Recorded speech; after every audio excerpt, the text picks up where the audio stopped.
In Mission Impossible The Final Reckoning, Ethan Hunt and the IMF team race against time to find the Entity, a rogue artificial intelligence that can destroy mankind. Mission Impossible The Final Reckoning is directed by Christopher McQuarrie and stars Tom Cruise, Hayley Atwell, Palm Clementine, Simon Pegg, and many, many more. So, Jeffrey, what do you think of Mission Impossible The Final Reckoning? Mission Impossible feels like our last pure franchise in a way. I mean, maybe there are others and I just can't think of them, but it's not like we have a spin-off with Benji going on adventures or like a Paramount Plus show with Kitteridge, like having like other teams. It feels very contained, and it's about something very specific, which is about Ethan Hunt's devotion to his friends and his devotion to doing good, but also, frankly, a little bit of Tom Cruise's ego and how close he can come to killing himself on screen for our entertainment. That's basically what these movies have been about since like the fourth entry. So I was a little surprised with this film how burdened it is by the past. It makes a lot of effort to connect itself to prior films in ways that I think are sometimes good and sometimes bad. There's a character that shows up from the first Mission Impossible that really surprised me, and I won't spoil it in this review because I thought it was really cool. In addition, I'm like a gigantic fan of Kitteridge. I know that sounds really odd, but him being in these past two movies, and frankly, I think one of the best scenes in the whole franchise in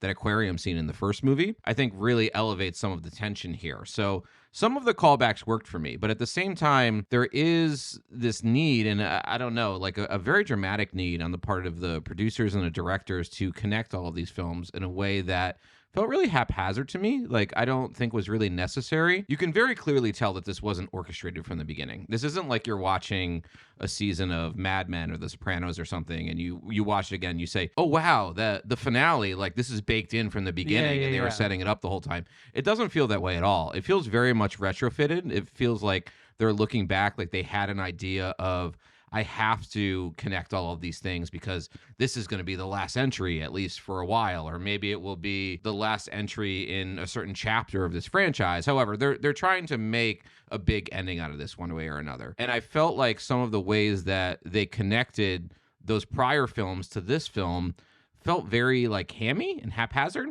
But that being said, like, I don't know. This movie's a blast. Like, I don't know what to say. Like, I've come out of Mission Impossible movies the opposite way. I remember this happened specifically with Fallout, where there were so many raves coming out of that film that I walked into it and I said, yeah, that was great, but it met my expectations. Whereas this film, some of the buzz coming out of the premiere was that it's not as good as the prior entries, and I guess I would agree with that, but it did lower my expectations quite a bit that I had a fantastic time.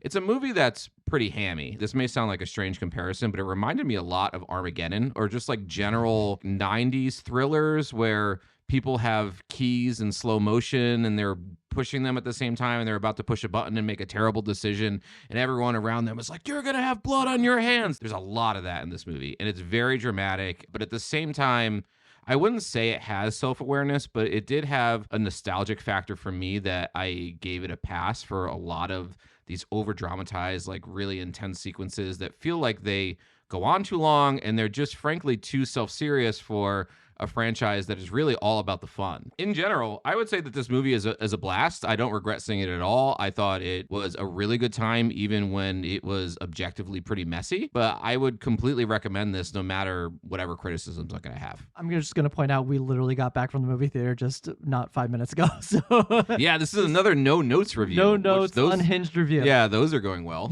But what I will say is that the cheesiness is alive and well in this film. This movie really does feel like a callback to those early 2000s blockbusters. I was thinking of The Core as well, and the early Transformers films. I don't know. There's something about all those movies that feel like dramatized and cheesy. Some of that really harkens back to the original Mission Impossible film. It's something I'm glad we actually rewatched just yesterday, because I would have been so out of the loop had I not watched that film. Yeah, I don't know though, because it spends a lot of time calling back and showing you scenes. Yeah, and I feel like that context is important when it comes to this movie. It is, but I do think it spells it out pretty dramatically so that you're not lost. And that's one of the problems I might have had with maybe the first like 30, 45 minutes of the movie, is that this movie cannot help from constantly repeating its plot to you like over and over really throughout does. the film. Like, we know what the entity is doing. We learned it in the last movie. So as you said, you used the word haphazard. That's how I felt. I felt like it was very haphazard. The editing was very strange, I think, in the first like 30, 45 minutes. It almost knows that the entity is a strange villain, so it has to constantly overcompensate for the fact that the entity is strange by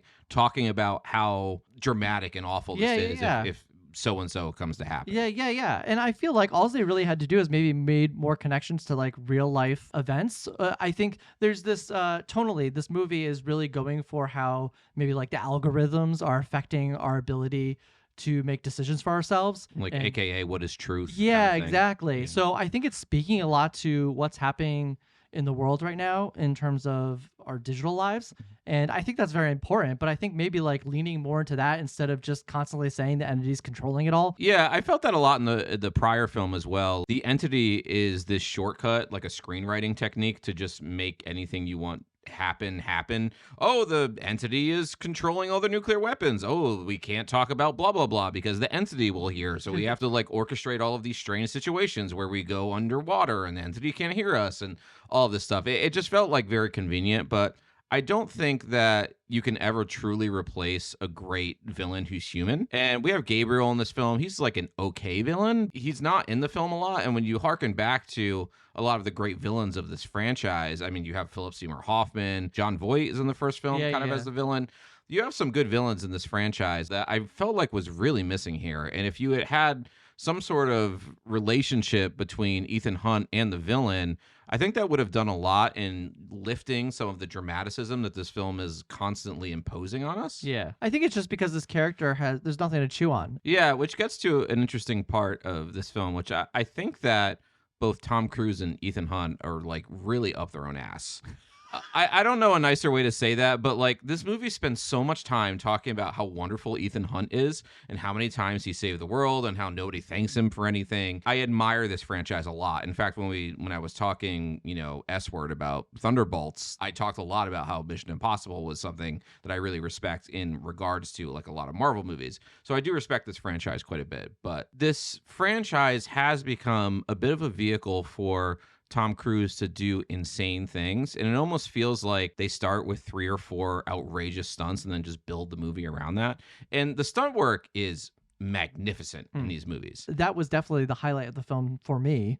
As much as it has to do with Tom Cruise getting into crazy situations and maybe the movie being built around that or not, I don't know. But I hate to use the word at his age because I feel like that's just, I don't know, it's kind of demeaning to say at a certain age you can't do something. He always finds a way to get in his underwear. I'm just saying. Like a lot of movie ends up fighting in his underwear. He like needs to show off how ripped he is. But he is somebody who takes care of himself. He's somebody who's extremely fit.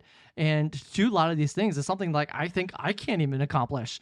I'm not capable of flying off a plane and doing these things. I don't know how he remains conscious during some of these scenes. Totally. And his devotion to the bit is extraordinary. We watched that brief documentary about how he did the motorcycle stunt in the prior film, and his devotion to like both flying through the air and getting that right, and then also flying with the motorcycle. He did it like thousands of times. I don't want to talk too badly about Tom Cruise because he's truly devoted to the bit, and that really deserves a lot of like commendation from us. Yeah, and in terms of the way these scenes are captured, I would say is amazing as well, and also the way it's edited.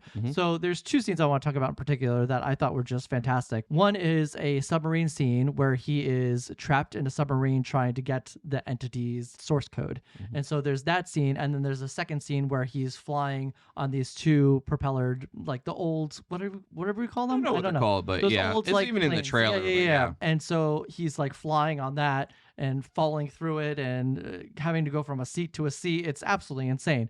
But starting with the submarine scene, I just thought this was so tense. I was literally sitting in my seat with my hands on my head like, oh my God. I told you how emotive you were. Yeah. Scene. I think that speaks a lot to the direction and editing of these sequences, that I could feel that way because he's our hero in a sense. And this is a particular part of the movie, especially the sub scene. Like, he has to get out of this. He has to get this source code back to the surface. It's such a big deal for the movie and the plot that there's no way he's not going to get out of here. But the movie made me feel like he was at risk of being killed. For a film to achieve that, already knowing in my head that he's got to make it out of this somehow and still feel that tension, I think is amazing to say about the film. Completely. And I felt that way about the submarine sequence. I was like, he's going to get out of this. I just don't know how.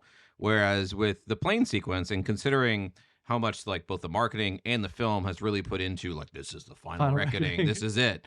I was like, he could feasibly die. Yeah. Like, not only Tom Cruise could feasibly die in this plane, but also Ethan Hunt could feasibly die within the Mission Impossible universe. Yeah, it was giving me very much Daniel Craig's character in 007. That's the feeling I was having towards the end of this movie. That's another film that was very pretentious and had like an exaggerated sense of self-worth that I think this film has a little bit too. Going from there, I think the supporting cast was great as always. I really loved the callback for a character that returned from the first film. I thought that was hilarious. I thought that was great. Rewatching the first film makes that more hilarious. So if you have not seen the film yet, I recommend going and watching that back first and then seeing this, because I think that would just make more sense and more humorous. I will say, of all of the things that they kind of shoehorned in from other films, that's the one that made the most sense. That one worked the best. Yes. And the more I thought about it, the more I'm like, oh, that's actually pretty funny. It was hilarious. Yeah, there's a joke with Kitteridge that I think makes a lot more sense if you've seen the first film. We have Hayley Atwell, we have Pom Klementieff, we have Simon Pegg and Ving Rhames as always. I mean, those two have been in the movies for quite a while now.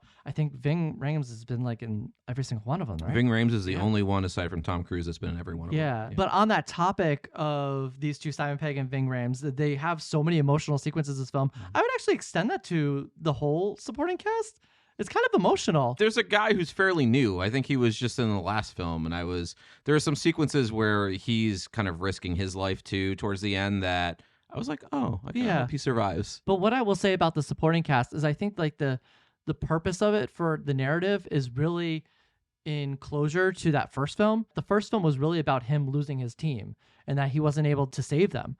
And I think this is like a redemption of that he has this team that he is able to save, or the team is really there to save him. It kind of goes both ways in this film. Yeah. There's that, but I wish that was focused on a little bit more. It seems to almost be like an afterthought that's like thrown in there, but I wish that there was a little bit more that centered on that. Yeah, I think it's relying a lot on our prior experience with this team, and I do have some affection for his team, but it's odd. I've never felt particularly like emotionally connected to this franchise. These aren't characters that I absolutely love, maybe aside from Benji and Ving Rhames. Those are my two favorite characters, but so much of the structure, the emotional structure of the plot and the story is based off of you feeling affection for these characters through the years, which to me, like, it's just a misreading of the franchise, in my opinion, or at least the way I read the franchise. I'm not watching it from a sentimental perspective. So it's interesting, even with this film being like the final reckoning, that they take such a sentimental angle with it. Yeah, as we talk about this, I'm wondering if the film just took on too much. I think so. Yeah. It's funny, too, because it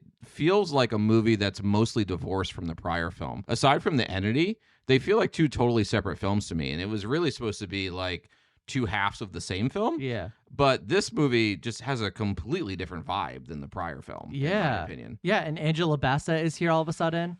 She's the president of the United States. Oh, I think she was in another one. She was in previous films, I was saying, but she wasn't president. Oh, yes. She just kind of appears in this film. Like, she didn't show up in A Dead Reckoning Part 1. Yeah, she gets what I could recall. She gets the Gillian Anderson in X-Files award for, like, her complete devotion to shitty material. Like, she is such a good actress. She really is. And sometimes she needs to say, like, really ham-fisted dialogue. But going to her character and talking about how I think this film was taking on too much, really thematically, that's where it comes down to, because she is having this hard decision that she has to make in the film about what to do with these nuclear weapons, because the entity is gaining control over the entire nuclear arsenal across all the countries across the world. So it's this like moral conundrum that thematically I think gets lost in the film, along with the idea of like, oh, the friends are saving him instead of him saving his friends. Yeah. We have to talk about the entity and how social media is like taking over everybody's lives and the algorithms are controlling us all. All these thematic things I think are weighed down by the sheer amount in which this film is trying to communicate. So you ready to go grades? Yes. I'm going to give this movie a B, which is interesting because we spent most of our times like being very critical of the film. Yeah, being very critical, but I had a great time. I thought this movie was a blast. I don't regret seeing it at all. I would probably see it again. I would encourage everybody in our audience to go see it. I think it's a movie that is easier to have a good time with than it is to totally appreciate on an artistic level, frankly. I think that there's a good amount of things that it does that just did not jive with me, particularly with a lot of ponderous and over-dramatized scenes that feel like they're trying to shoehorn or infuse in a lot of emotions that I don't think that this film necessarily needed. I'm not saying that it doesn't need to be emotionally satisfying, but there's a degree of schmaltzy sentimentality in this film that I really was not expecting. I was touched by some of it, frankly. Like, everything to do with Ving Rhames in this movie, I thought was really touching and lovely. Everything having to do with Benji in this movie, I thought was really touching and lovely. And then there's other things that is a whole lot of talking about how wonderful Ethan Hunt is. that I thought was strange and unnecessary. But overall, this movie is a great time. I mean, I would really highly encourage you to see it in IMAX if you get a little impatient with the plot. I promise you the last hour or so of this movie is a blast. Yeah. I will say that this is more of like an addendum, but we watched the first film last night, and while I was working from home today, I had the second and third film on kind of in the background to remind myself of them. And I do miss when this franchise was a lot more just nuts and bolts tension and suspense and basic action. I don't want to say basic in a bad way, but I think those films achieved something on a much smaller level because they weren't constantly trying to outdo themselves. And there was something really well directed and intense and suspenseful about those films that I did find myself missing in these later installments, say like 4 onwards. So if there ever is a different iteration of this franchise, I would really like to see it take that route instead of like, how can we do another stunt that you can't believe that we actually did this stunt? So that's just a little bit of criticism. But overall, I think this film is a lot of fun. I could not agree more with everything you said about this movie. I'm on the same page. I give it a B. Yeah, as for being critical as we were on this review, I found it to be a really fun time. I think the stunts were amazing. As you were saying, that final like 45 minutes or so, it's just mind-boggling how they shot it, how Tom Cruise just held onto this plane for so long. The movie magic is very apparent in these moments. And also, there's this particular moment, I'm not going to spoil it, but there's a particular moment with Hayley Atwell, like right at the end. It's her kind of like moment to do something that really has an impact.